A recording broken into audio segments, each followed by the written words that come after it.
Bien, comenzamos hoy con el segundo carácter específico del delito, el segundo adjetivo del delito, que es la antijuridicidad. La antijuridicidad es el choque de la conducta típica con el orden jurídico, ya no con el orden normativo, sino con el orden jurídico.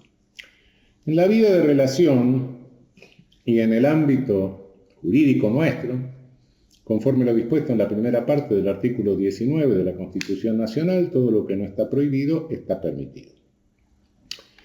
Bien, el ámbito general es un ámbito de libertad. ¿Libertad para qué? Libertad para resolver múltiples conflictos que estamos resolviendo cotidianamente en nuestra vida de relación, conflictos que se resuelven conforme al derecho, que son indiferentes al derecho, que forman parte del ámbito de libertad de toda la población.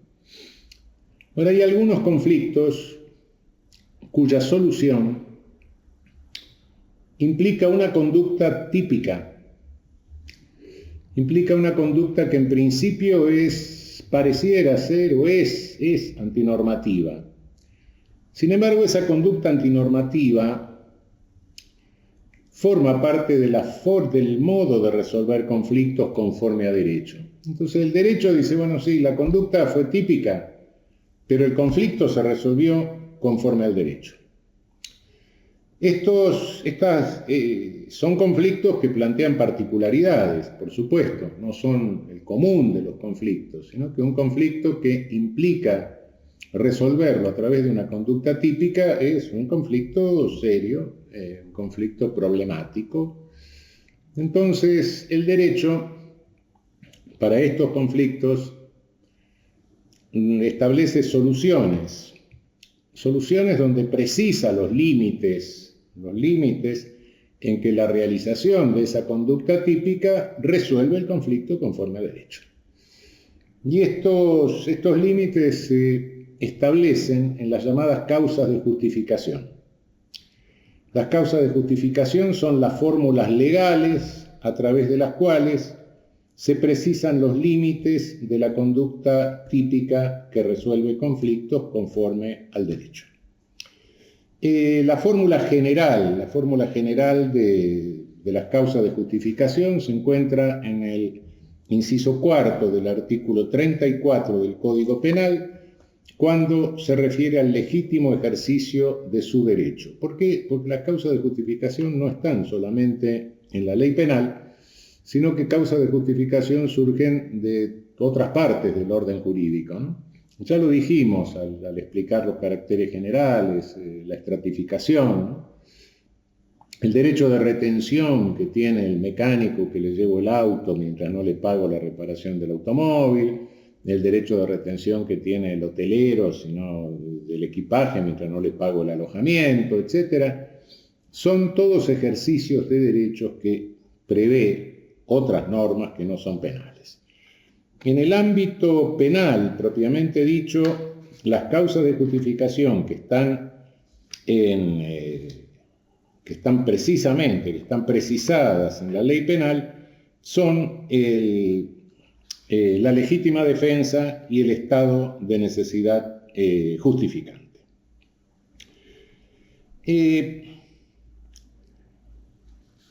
Estas dos causas de justificación son de las que nos vamos a ocupar. Las otras están reguladas en cada una de las ramas del derecho, de modo que no vamos a tratarlas aquí como parte del derecho penal.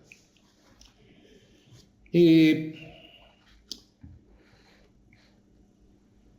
injusto requiere que la conducta no se halle dentro de los límites de estos contratipos que son causas de justificación. Las dos problemáticas, los dos contratipos problemáticos de solución de conflictos que están en el Código Penal, como les decía, son la legítima defensa y el estado de necesidad. Cuidado, a través de esto se resuelven conflictos. Lo que le interesa al derecho es que el conflicto se resuelva conforme a derecho. Por eso las causas de justificación son contratipos, pero son contratipos objetivos. poco importa el animus con el cual el sujeto haya actuado, no tienen elementos subjetivos. Esto está rechazado por gran parte de la doctrina, que pretende que la justificación tenga elementos de carácter subjetivo. Esto es un resabio de derecho penal de autor o más bien de derecho penal de ánimo. Realmente no hay elementos subjetivos, a mi juicio, en las causas de justificación. Si el conflicto se resolvió en definitiva conforme a derecho, objetivamente, el derecho no tiene nada que hacer y el ejercicio del poder punitivo no se puede habilitar en ese caso. Si se habilitase, no sería porque el conflicto no se resolvió conforme a derecho, sino porque le faltó el animus al sujeto activo. Esto es puro derecho penal de ánimo. Vamos a entrar al primer contratipo regulado en el Código Penal, que es la legítima defensa. La legítima defensa se funda en el principio general de que nadie está obligado a soportar lo injusto, matizado, por supuesto, con una elemental solidaridad social que se desprende del artículo 26 de la Convención Americana de Derechos Humanos, incorporado en nuestra Constitución a través del inciso 22 del artículo 75. Esta precisión de los alcances de la libertad para la solución de conflictos requiere 4 elementos básicos. Una agresión ilegítima, que la defensa sea necesaria, que además de ser necesaria sea racional y que no haya sido provocada. Esto está en los incisos 6 y 7 del artículo 34 del Código Penal. Agresión ilegítima. Agresión ilegítima es una conducta antijurídica.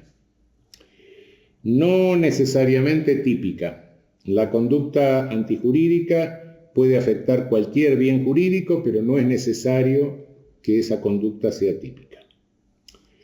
Es decir, un molesto, un borrachín que esté gritando a las 3 de la mañana debajo de la ventana, me perturba el derecho al reposo, el derecho al descanso, pero no está realizando ninguna conducta típica. Sin embargo, puedo defenderme tirándole un poco de agua. Correcto, es una legítima defensa. La conducta agresiva, por regla general, tiene que ser una conducta intencional. No digo dolosa, porque como no es típica, no es necesariamente típica, pero tiene que estar voluntariamente, ser una conducta voluntaria. Las conductas culposas en general no son agresiones ilegítimas, aunque una conducta culposa sí puede implicar una agresión ilegítima intencional, por supuesto, en otro sentido. Es decir, supongamos que un sujeto quemando rastrojos en su campo se le ocurre quemar rastrojos, con el peligro de que el fuego se traslade a mi campo vecino. Entonces, en ese caso, por supuesto, no tengo derecho a defenderme legítimamente de ese riesgo, de ese peligro para mi bien jurídico, que no está concretado en un tipo porque no me incendió el campo, pero sí en el peligro de que me incendie el campo, y puedo defenderme legítimamente. ¿Pero cómo? Me puedo meter en el campo vecino y le puedo abrir la compuerta de riego para apagar el fuego. Bueno, sí, lo puedo hacer. Es legítima defensa. Por supuesto, la conducta del sujeto no es una conducta intencional, pero es voluntaria. Y sí, en ese caso, evidentemente una conducta voluntaria que pone en peligro un bien jurídico, sí, es una agresión ilegítima frente a la cual puedo defenderme. Bienes jurídicos defendibles en este sentido. Bueno, cualquier bien jurídico, como les decía, con el ejemplo de la tranquilidad nocturna, del derecho al reposo, etc. Sí, son bienes jurídicos que pueden ser defendibles.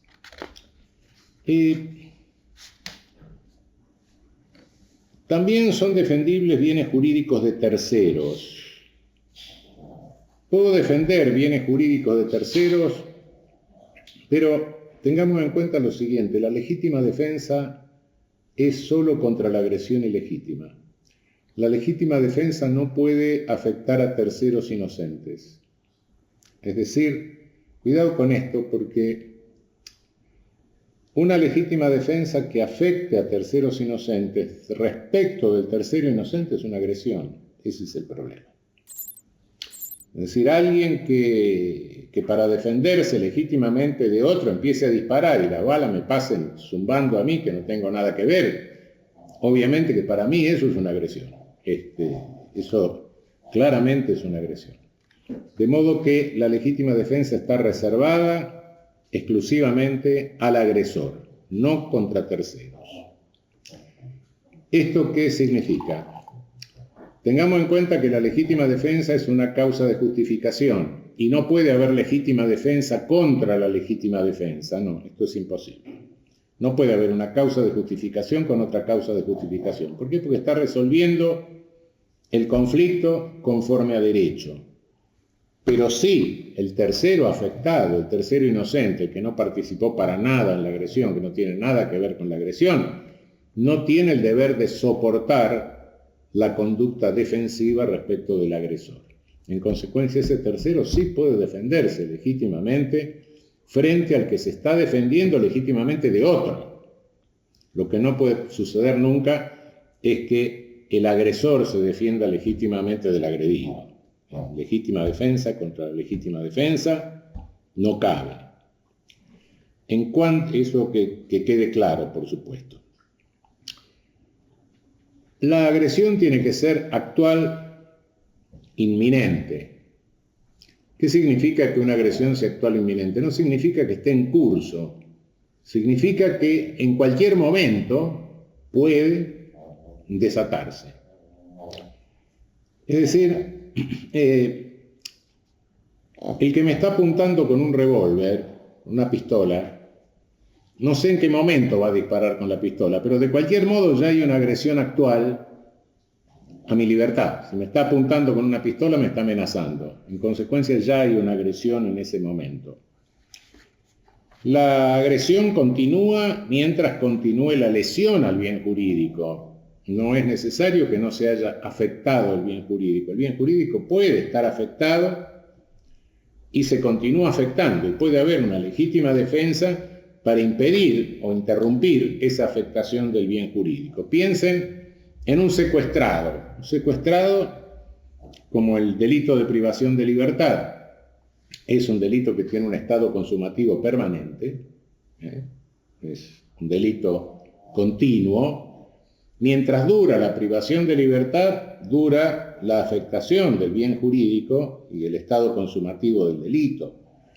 De modo que si un secuestrado de repente ve que quien lo está vigilando se quedó dormido o está distraído y aprovecha para darle un garrotazo en la cabeza y liberarse, es una legítima defensa. Cuidado con esto, a veces se ridiculiza, se dice no puede haber legítima defensa contra alguien dormido, no puede haber legítima defensa contra alguien de espaldas. No, en este caso la puede haber, por supuesto. La puede haber.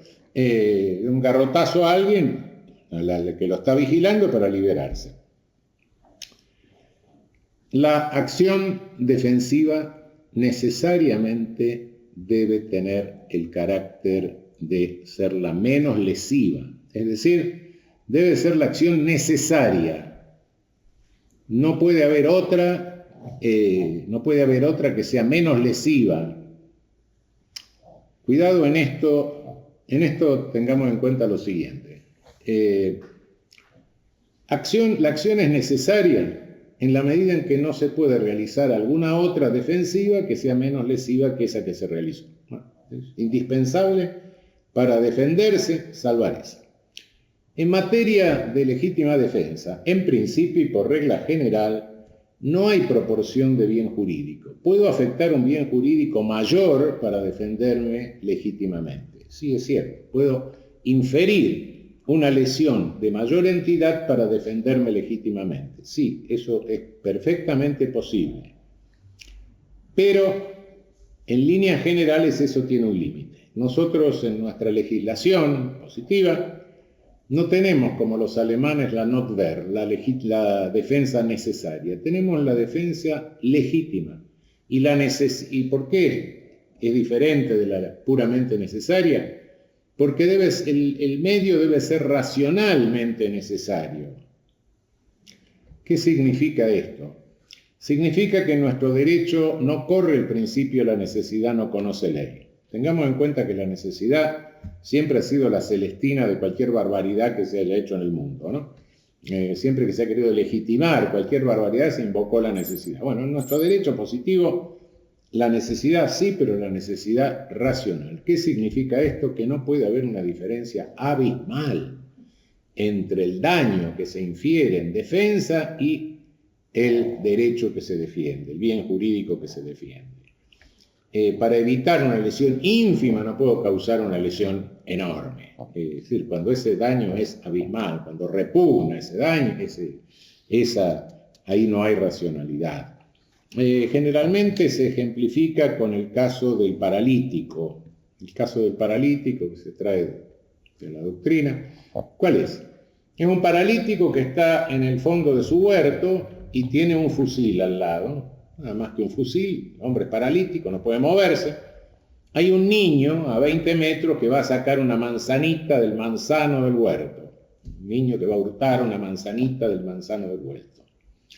La única forma de evitar que el niño saque la manzanita para el paralítico que no puede moverse es apuntar con el fusil y bajar al niño. Bueno, evidentemente esa defensa es necesaria, sí, porque no tiene otro medio menos lesivo de hacerlo. Pero es racional, no, porque entre la vida del niño y el valor de una manzana hay una diferencia que es abismal. Esos son los casos en que realmente nuestro derecho positivo no admite la legítima defensa, están excluidos de la legítima defensa, no por falta de necesidad de la acción defensiva, sino por falta de racionalidad de la acción defensiva. Cuidado, insisto, en principio, entre la lesión que se infiere al agresor y el bien jurídico que salva, defiende el agredido, no se requiere proporción. No. ¿Por qué? Porque la balanza está descompensada porque el agredido incurre en una acción ilícita, en una agresión que es una acción antijurídica. Bueno, ahí se descompensa la balanza, entonces no puedo decir que tiene que haber equivalencia. No hay equivalencia. Pero claro, se descompensa, pero no se puede descompensar en una forma tal que un platillo vuele por el aire. Entonces, lo que hay es un límite racional. La agresión ilegítima debe provenir siempre de un ser humano. Ya. Agresión debe ser de un ser humano. La agresión ilegítima puede cometerse a través de un animal, por supuesto. Sí. En tal caso, bueno, ¿se puede defender legítimamente contra el animal? No, contra el animal solo se puede defender en la medida del estado de necesidad. Y también puede defenderse en la medida del estado de necesidad cuando hay una autoría mediata y el interpuesto actúa conforme a derecho. Ya lo vimos esto de alguna manera, creo que antes lo he mencionado. Es el caso del oficial público, puede ser el agente policía, que va a detener a un sujeto, una persona, en función de una orden formalmente lícita emitida por un juez, pero lo que pasa es que el juez emitió la orden porque quiere sacar de circulación a esa persona para tener relaciones con su mujer. Es decir, pero la gente no lo sabe, lo ignora, la orden es formalmente lícita, el policía cumple con su deber. Bueno, contra el que cumple con el deber no puede haber legítima defensa, puede haber como máximo un estado de necesidad. Es decir, puedo decirle, mire, permítame para ir al baño y cierro la puerta y lo dejo encerrado y me escapo por el fondo. Bueno, eso sí puedo hacerlo. Pero no puedo defenderme legítimamente. ¿Por qué? Porque en el estado de necesidad hay una proporción. Bueno, lo privé de libertad 2 minutos, pero para salvar mi libertad por un tiempo mucho más que 2 o 3 minutos. En consecuencia, es un estado de necesidad justificante. Pero no en el límite no puedo agarrar a balazos a la agente policía y sí puedo defenderme agarrando a balazos a un secuestrador, por supuesto, claro. Eso es una legítima defensa.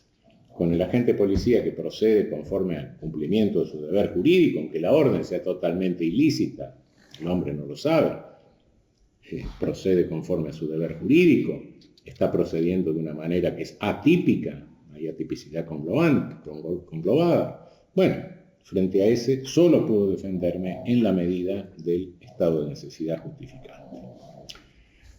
Hay un problema que son los llamados ofendícula o medios mecánicos de defensa. Los medios mecánicos de defensa o los ofendícula son de distinta naturaleza. Se han planteado varios problemas con esto.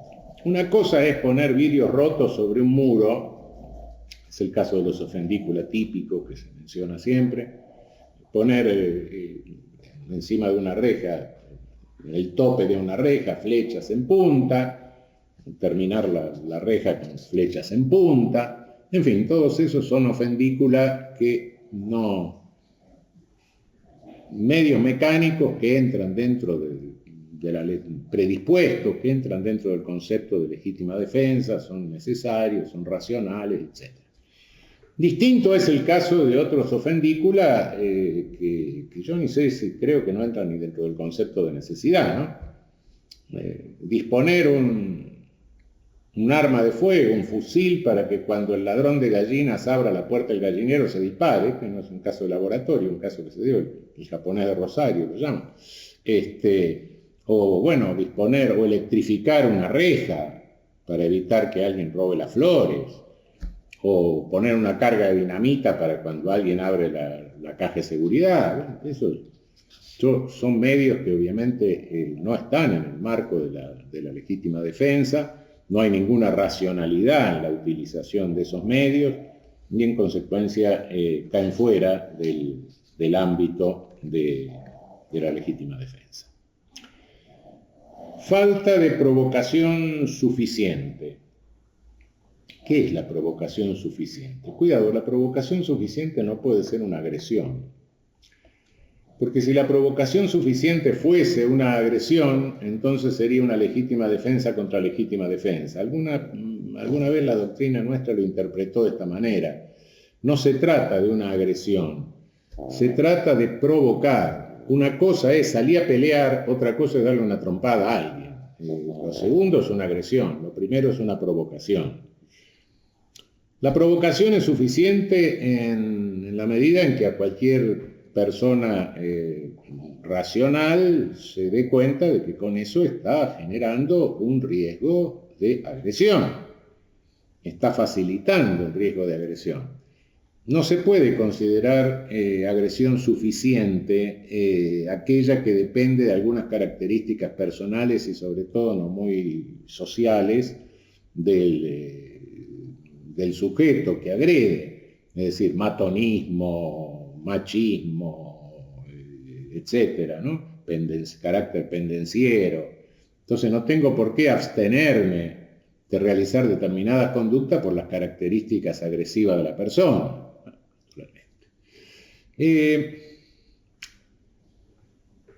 En cuanto, es decir, hay conductas que por más que sean, que impliquen agresiones, tampoco legitiman la defensa, ¿no?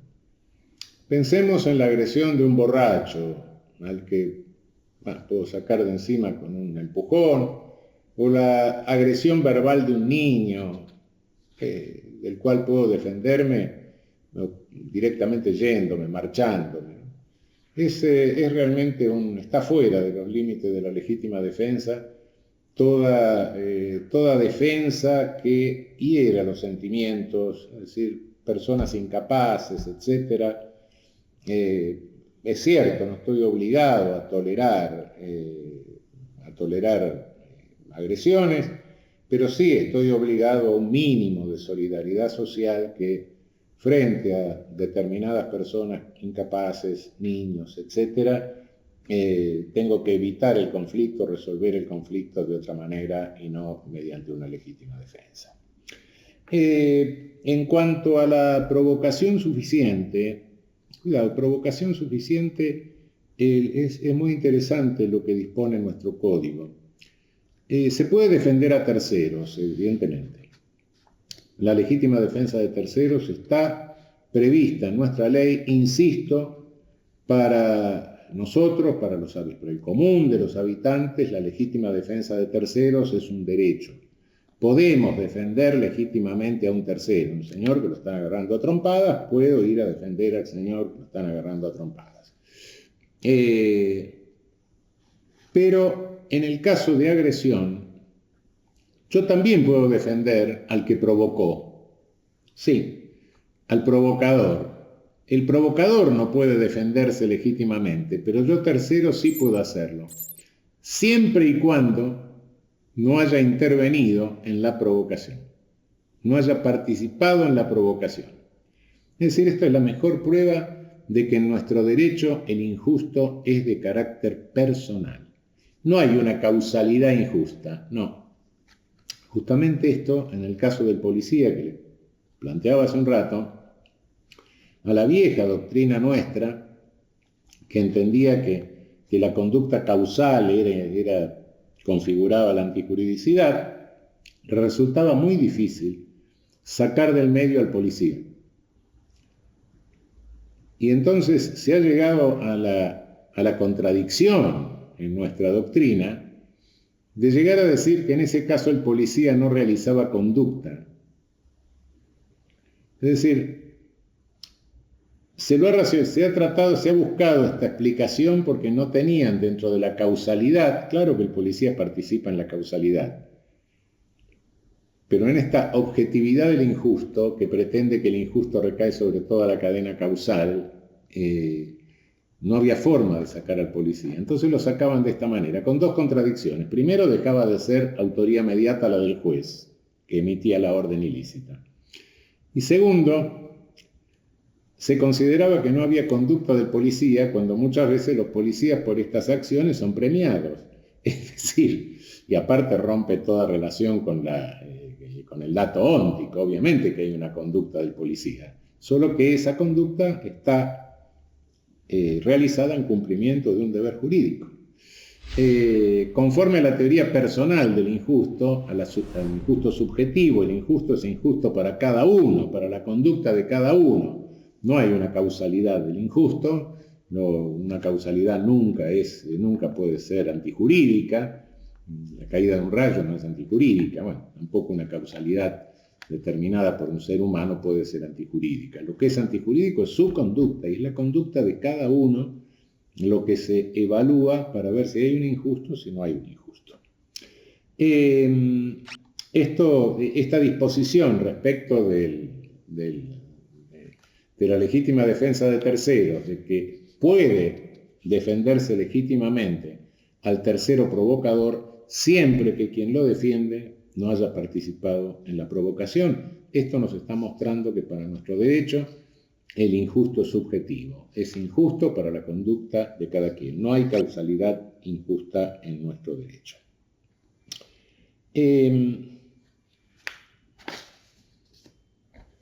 Esta defensa de terceros,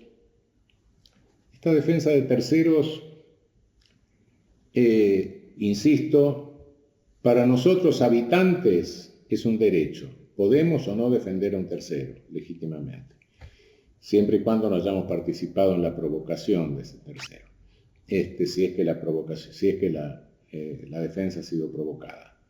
La razón por la cual el provocador sale de la legítima defensa es que no podemos beneficiar y decir que se resuelve conforme a derecho un conflicto de una persona que va generando los conflictos por el mundo, naturalmente. Se resuelve conforme a derecho, se le deja resolver conforme a derecho, pese a que la conducta sea típica, siempre y cuando no sea él el que va generando conflicto por todo el mundo. La legítima defensa de tercero, insisto, cuidado, ya se lo dije varias veces, para el policía es un deber, para nosotros es un derecho. Cuidado, el policía tiene el deber de defenderme legítimamente. Yo tengo simplemente el derecho de defender al tercero legítimamente. Y quedan algunos interrogantes respecto de esto. ¿Hasta cuándo puede ejercerse la legítima defensa? La legítima defensa puede ejercerse desde la inminencia de la agresión, en el curso de la agresión o incluso inmediatamente después de terminada la agresión, si se puede evitar la lesión al bien jurídico, la propiedad, por ejemplo. Sí, puedo correr al ladrón, por supuesto, lo puedo perder de vista, pero si inmediatamente lo encuentro, bueno, sí, puedo recuperar mi cosa. Hasta ahí todo va bien. Ahora, cuidado, el prófugo, el que huye, alguien intenta robarme algo, no consigue robarme nada y sale corriendo. Puedo correrlo para privarlo de libertad, puedo correrlo para detenerlo, sí, pero no puedo correrlo para matarlo. Cuidado, ni yo ni el policía, cuidado, ninguno de los dos. Porque ahí ya no estoy defendiendo mi propiedad, ahí estoy defendiendo el orden jurídico, que me autoriza a detener al sujeto, me autoriza a agarrarlo, tirarlo al suelo, sujetarlo y llevarlo a la policía. Eso lo puedo hacer. Y al policía también. Naturalmente él tiene el deber de correrlo, sujetarlo, llevarlo preso. Eso es cierto. Pero cuidado, ya no me está defendiendo mi propiedad. Ya la tentativa de robo o de hurto, lo que sea, terminó. El sujeto está corriendo y corriendo. Lo que estoy defendiendo ahí, al privar de libertad al sujeto, es el orden jurídico, la justicia, pero no mi propiedad. Esa ya fue o no fue afectada, se puso en peligro, no se llevó nada, fracasó, se asustó, le grité, lo empujé, etc. El sujeto se da vuelta, sale corriendo. Sí, lo puedo detener, tengo el derecho de detenerlo. El policía tiene el deber de detenerlo, pero ahí cuidado, que si le pega un balazo, cuidado, no estoy defendiendo mi propiedad. Hay una pregunta interesante. ¿El Estado puede ser agresor? Bueno, el Estado es el Estado. El Estado es un sujeto al que puedo defender legítimamente en la propiedad, por ejemplo, sí, propiedad del Estado lo puedo defender, como puedo defender la propiedad de una persona jurídica. Sí, perfectamente, pero lo que no, la pregunta es si puedo defender al Estado en cuanto tal. Daría la impresión, algunos creen que el artículo 21 de la Constitución Nacional, cuando hablo del deber de armarse en defensa de la patria, permite que cualquiera pueda defender al Estado. No, cuidado, el artículo 21 dice que tiene que defenderlo según las leyes que al efecto dicte el Congreso y los decretos del Poder Ejecutivo. Yo no puedo armarme en defensa de la patria porque se me ocurre. Cuidado. Cuidado que esto es clave. De lo contrario, si me pusiese a defender el orden jurídico en cualquier forma que se me ocurre, eso daría lugar a la legitimación de los grupos de autodefensa, de las milicias, de los grupos de exterminio, de cualquier género, de los páracos de cualquier naturaleza. Es decir, es una forma de legitimar a todos esos delincuentes. No, cuidado. Yo puedo defender a la patria conforme a las leyes y a los decretos. Tengo el deber de hacerlos como ciudadano. Y también tengo el derecho a defender el orden constitucional frente a agresiones al orden constitucional o situaciones de facto, porque la Constitución no pierde imperium, aunque se interrumpa su vigencia. Es decir, la Constitución no interrumpe la observancia, no se interrumpe la observancia de la Constitución. Artículo 36 de la Constitución Nacional, introducido en la reforma del 94. Esto en cuanto a la posibilidad de defensa del Estado. En cuanto a si el Estado puede ser agresor, el Estado, sí, los agentes del Estado pueden agredir, por supuesto, pero no.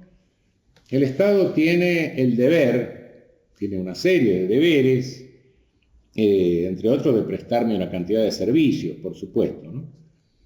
Y tiene deberes sociales.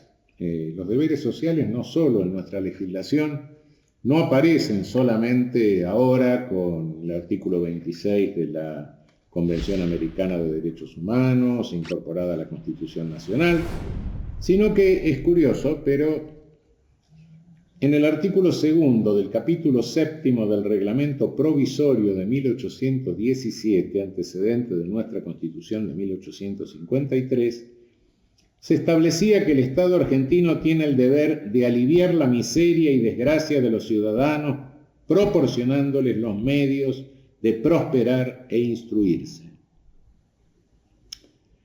Son deberes que tiene el Estado respecto, deberes sociales que tiene el Estado, están en el 26 de la Constitución, están en el 26 de la Convención que mencionaba, están en el 41 de la Constitución Nacional respecto del medio ambiente, es decir, pero la omisión, la pura omisión de estos deberes no constituye por sí misma siempre una agresión.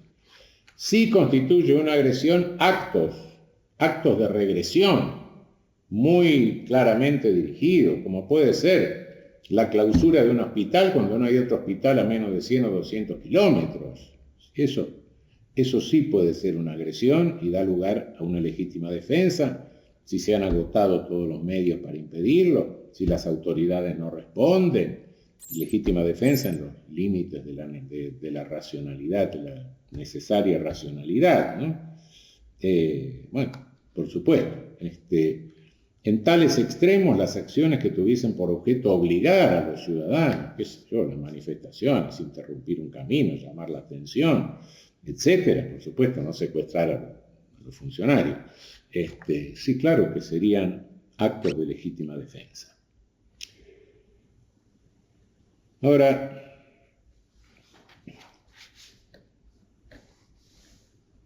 insisto, la legítima defensa es objetiva, como todas las causas de justificación. Lo que les decía hace un rato, basta con que se dé la situación objetiva, que en la situación objetiva se den esos requisitos, el conflicto sea resuelto conforme a derecho, y resuelto el conflicto conforme al derecho, esa conducta no puede ser antijurídica.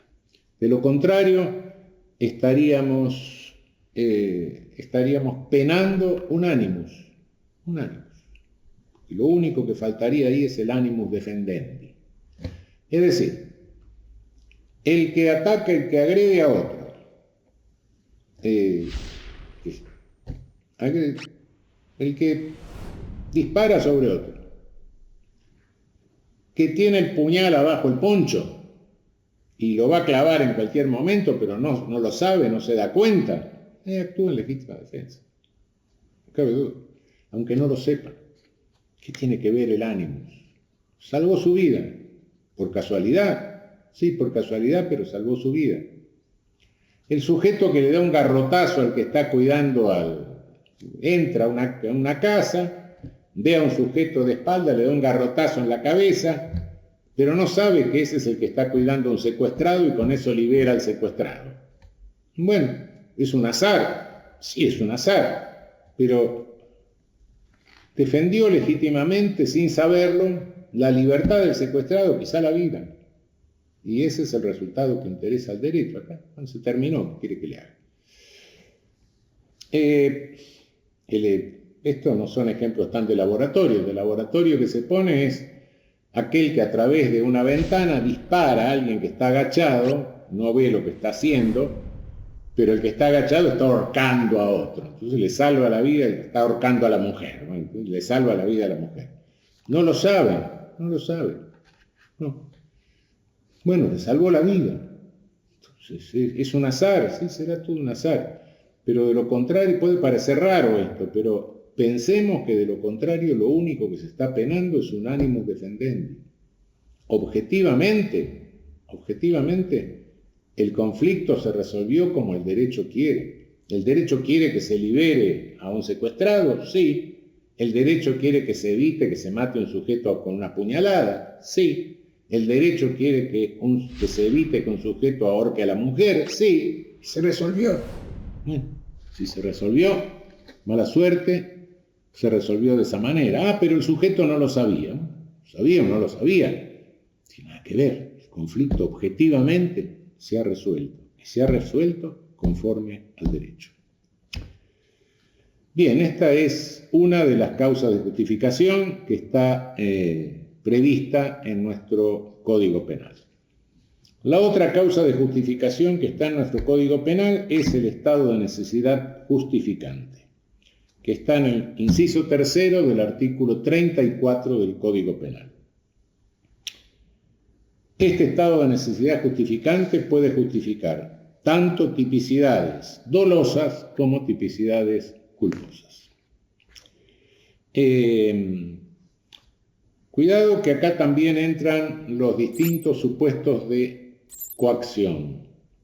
La base de la coacción, normalmente dice la coacción excluye la culpabilidad. No, la coacción puede excluir la antijuridicidad también cuando el daño que se causa es menor que el que se evita. Depende si los daños, si las lesiones fuesen equivalentes, ahí sí, nos vamos a un problema de culpabilidad. Pero el que me está amenazando con un revólver para que firme algo, bueno, si yo lo firmo, estoy salvando mi vida frente al derecho patrimonial, por ejemplo, de la persona a la que puede perjudicar que yo firme ese documento. Naturalmente, esto es un estado de necesidad. Bien jurídico vida, bien jurídico patrimonio. Bueno, naturalmente, ahí lo que hay es un estado de necesidad. ¿Cómo se evalúan los bienes jurídicos? Porque en el estado de necesidad sí, hay evaluación de bienes. El bien que salvo tiene que ser mayor que el que estoy lesionando. La lesión que estoy evitando tiene que ser mayor que la que estoy produciendo. ¿Cómo se salva esto? Bueno, esto ¿cómo se evalúan? ¿Cómo se ponderan los bienes? Hay que ponderarlos en concreto, por supuesto. Esto no depende, naturalmente, de la capacidad,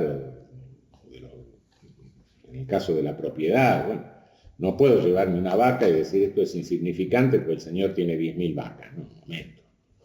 No. Pero sí, la pérdida de una vaca puede ser muy grave para un sujeto. Toda su familia dependa de la leche de una, dos o tres vacas. Bueno, sí, eso es cierto. Pero no depende de la cantidad de bienes que tenga el otro sujeto, ¿no? De ninguna manera. Pero siempre hay que ponderar la circunstancia concreta, ¿no? Una botella de refresco normalmente, bueno, es un bien de escaso valor. Sí, pero en el medio del desierto no, cuidado. Ya ahí no es de escaso valor. Entonces hay que ponderar las circunstancias concretas. Conforme a las circunstancias concretas, ver cuál es la entidad de afectación del bien jurídico. El universo de bienes que pueden afectarse en el estado de necesidad justificante es más limitado que el universo de bienes de la legítima defensa. Por ejemplo, no puedo justificar torturas a través del estado de necesidad justificante. No torturo al sujeto para salvar. No, cuidado, que eso no funciona. El respeto constitucional a la dignidad humana me impide que pueda estructurar torturas. Por supuesto que puede ser una cachetada, bueno, eso puede ser otra cosa. Pero cuando estoy hablando de torturas en serio, de ninguna manera puedo habilitar torturas para legitimar o entender que eso está amparado por un estado de necesidad justificante. El mal que se amenaza debe ser un mal inminente, debe ser un mal de cierta gravedad y debe ser ajeno, es decir, no lo debe haber provocado el sujeto que actúa en estado de necesidad. Por lo menos no lo debe haber provocado intencionalmente. claro, puede haber algunas circunstancias un poco extrañas, pero en el estado de necesidad justificante, el estado de necesidad justificante nos ampara a todos los habitantes, por supuesto. Ahora, el estado de necesidad justificante puede provocar una lesión, y acá hay un problema. Si alguien me corre por la calle, hay un sicario que me va corriendo y me quiere matar, y yo me meto en la casa de mi vecino, rompo la ventana, me meto dentro de la casa, cometo un delito de daño porque le rompí la ventana y además una violación de domicilio. Bueno, la violación de domicilio mi vecino se la tendrá que aguantar, pero él tiene derecho, como yo me beneficié de alguna manera con la fractura de la ventana, en sede civil, por el principio de enriquecimiento sin causa, por el principio de que me beneficié con esto, etc., puede pedirme una reparación. Es decir, esto, algunos autores sostienen, no, como la causa de justificación justifica y no puede tener ninguna consecuencia jurídica. No, cuidado, los principios del derecho civil son distintos a los del derecho penal. Penalmente, sí, perfecto, mi vecino se tendrá que aguantar la violación de domicilio. Pero la fractura de la ventana me puede decir, sí, compañero, pues yo no tengo la culpa porque lo haya corrido un sicario. No sé qué habrá hecho en la vida, pero corre un sicario, bueno, está bien. Fenómeno, pero arrégleme la ventana. Y en eso tiene derecho, que usted se ha beneficiado, ha salvado su vida. Bueno, entonces yo no tengo nada que ver con el sicario que lo corría. En consecuencia, sí tiene, en materia civil puede exigir una reparación del daño inferido. Hay que tener en cuenta que el estado de necesidad es un derecho que tenemos todos, pero siempre y cuando no tengamos el deber de afrontar el riesgo. Es decir, policías, bomberos, militares tienen el deber de afrontar determinados riesgos. Cuidado, esto no significa que tengan el deber de afrontar un riesgo de muerte o de unas lesiones gravísimas, inevitables, etc. No, cuidado. Esos son casos de heroicidad, pero no, tienen el deber de afrontar determinados riesgos para los cuales tienen un entrenamiento especial que el común de los habitantes no tenemos. Es decir, no pueden. Yo puedo decir, bueno, no sé, me amparo en el estado de necesidad para salir corriendo, pero el policía no. Tiene el deber de afrontar ciertos riesgos. ¿Qué sucede cuando hay un estado de necesidad social? Es decir, un estado generalizado. Supongamos una guerra, se generaliza un estado de necesidad y bueno, yo no puedo ampararme en el estado de necesidad para otro que está tan necesitado como yo para sacarle la comida para comérmela. No puedo hacer eso.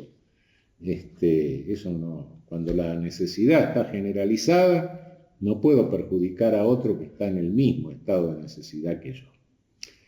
Ahora sí, puedo. Hurto famélico, no hay medicamentos. Puede darse el caso de asalto no un asalto vandálico, sino para obtener alimentos, claramente alimentos, no para robarse cualquier cosa. De un supermercado, sí. Una farmacia, sí. Pero entonces, cuidado, ahí es el dueño del supermercado o el farmacéutico, pues si yo qué culpa tengo de haber... Bueno, ahí sí creo que el Estado es responsable de la situación y ahí se da algo que ya en el siglo XIX propugnaba el buen juez Mañó. El caso del buen juez Mañó decía claramente, en esos casos, si alguien hurta un pan porque no tiene qué comer, el Estado tiene que pagarle el pan al panadero. Esa era la cosa del buen juez Mañó, aquellas reglas del siglo XIX. Búsquenlo en internet, es interesante el fenómeno y las sentencias del juez Mañó, del juez del tribunal de Château-Thierry. Bueno, uno de los problemas que se plantea normalmente en nuestra legislación es el problema de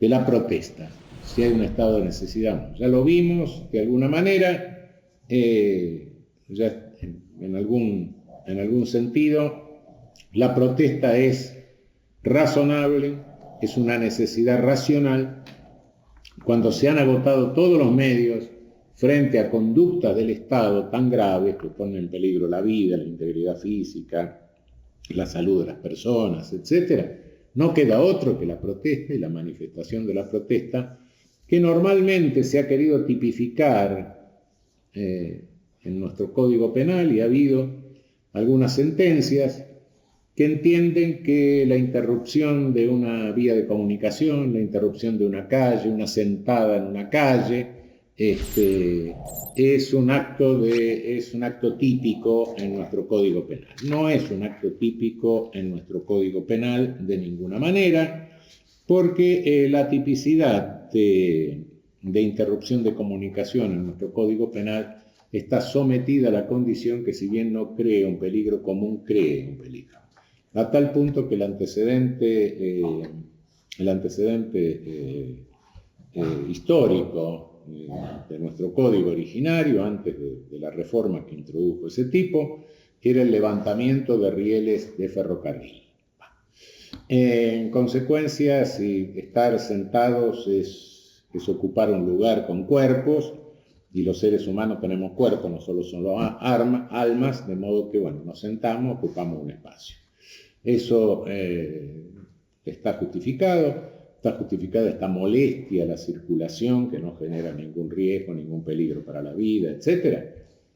Sí, claro que en determinados casos está, por supuesto que no está justificada si hago una manifestación de esta naturaleza, interrumpo una calle porque no tengo una peluquería en el barrio. No, por supuesto esto no.